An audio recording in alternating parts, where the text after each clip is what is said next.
ದಕ್ಷಿಣ ಕನ್ನಡ ಜಿಲ್ಲೆಯ ಸುಳ್ಯ ತಾಲೂಕಿನ ಪಿರಾಜಿ ಸಮೀಪದ ಕಲ್ಚರ್ಪಿಯಲ್ಲಿ ಬಾವಿಗೆ ಬಿದ್ದ ಕಾಡಾನೆಯನ್ನ ಅರಣ್ಯ ಇಲಾಖೆ ಯಶಸ್ವಿಯಾಗಿ ರಕ್ಷಿಸಿದೆ. ಆದರೆ ರಕ್ಷಣೆಯ ಬಳಿಕ ಆನೆ ಜನವಸತಿ ಪ್ರದೇಶದತ್ತ ದೌಡಾಯಿಸಿದ್ದು ಸ್ಥಳೀಯರಲ್ಲಿ ಆತಂಕ ಮೂಡಿಸಿದೆ. ಪ್ರಜ್ವಲ್ ಎಂಬವರ ಬಾವಿಗೆ ಕಾಡಾನೆ ಬಿದ್ದ ಘಟನೆ ಬೆಳಕಿಗೆ ಬಂದ ತಕ್ಷಣ ಅರಣ್ಯ ಇಲಾಖೆ ಸಿಬ್ಬಂದಿ ಸ್ಥಳಕ್ಕಾಗಮಿಸಿ ರಕ್ಷಣಾ ಕಾರ್ಯಾಚರಣೆ ಆರಂಭಿಸಿದ್ದಾರೆ. ರಾತ್ರಿಯಿಡೀ ಪರಿಶೀಲನೆ ನಡೆಸಿದ ತಂಡ ಬೆಳಗ್ಗೆ ಹಿಟಾಚಿ ಯಂತ್ರದ ಸಹಾಯದಿಂದ ಬಾವಿಗೆ ಸಂಪರ್ಕವಾಗುವಂತೆ ಕಣಿವೆ ತೋಡಲಾಗಿತ್ತು. ನಂತರ ಆನೆ ಬಾವಿಯಿಂದ ಮೇಲೆದ್ದು ಬಂದಿತ್ತು. ಆದರೆ ಮೇಲಕ್ಕೆ ಬಂದ ತಕ್ಷಣವೇ ಅದು ಜನವಸತಿ ಪ್ರದೇಶದತ್ತ ವೇಗವಾಗಿ ಓಡಿದ್ದು ಸ್ಥಳೀಯರಲ್ಲಿ ಭೀತಿ ಉಂಟಾಯಿತು.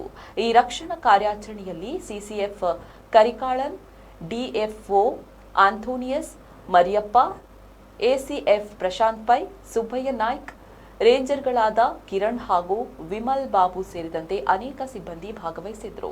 ಹಿಟಾಚಿ ಯಂತ್ರವನ್ನ ಲಕ್ಷ್ಮೀ ಪ್ರಸಾದ್ ತೋಡಿಕಾನ ಮತ್ತು ತೇಜಸ್ ಚೆಮ್ಮೂರು ಕಾರ್ಯನಿರ್ವಹಿಸಿದ್ರು.